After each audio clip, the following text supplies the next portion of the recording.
शेर के मां दुर्गा का वाहन बनने की कहानी तब शुरू होती है जब देवी पार्वती घोर तपस्या करके भगवान शिव को पति के रूप में पाने की कोशिश कर रही थी। सालों तक तप करने के बाद माता पार्वती को भोले भंडारी अपनी पत्नी के रूप में अपना लेते हैं। इसी बीच तपस्या की वजह से मां पार्वती का रंग काफी काला पड़ गया था। एक दिन ऐसे ही बातचीत के दौरान भगवान शिव मां पार्वती को काली कह देते हैं। यह बात उन्हें पसंद नहीं आती। वो नाराज होकर दोबारा तप करने के लिए चली जाती है। एक दिन बाद घूमते घूमते एक शेर घोर तप कर रही मां पार्वती के पास पहुंचा। उन्हें खाने की इच्छा से वो वहां घूमता रहा। मां को तप में लीन देखकर शेर भी वहीं इंतजार करता रहा। देवी का इंतजार करते करते सालों बीत गए।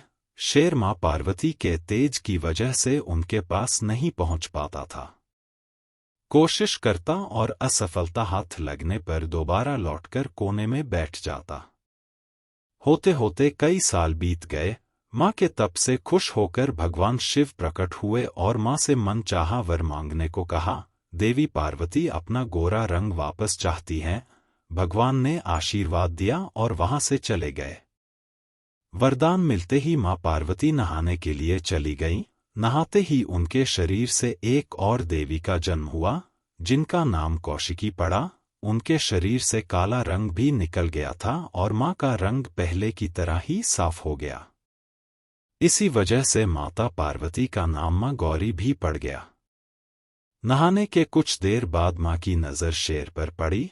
शेर को देखते ही उन्होंने भगवान शिव को याद किया और शेर के लिए भी वरदान मांगा। माता पार्वती ने भगवान से कहा, हे नाथ, यह शेर सालों से मुझे भोजन के रूप में ग्रहण करने के लिए इंतजार कर रहा था। मेरे पूरे तप के दौरान यह यही था। जितना तप मैंने किया है उतनी ही तपस्या इसने भी की है। इसी वजह से अब वरदान के रूप में इस शेर को मेरी सवारी बना दीजिए।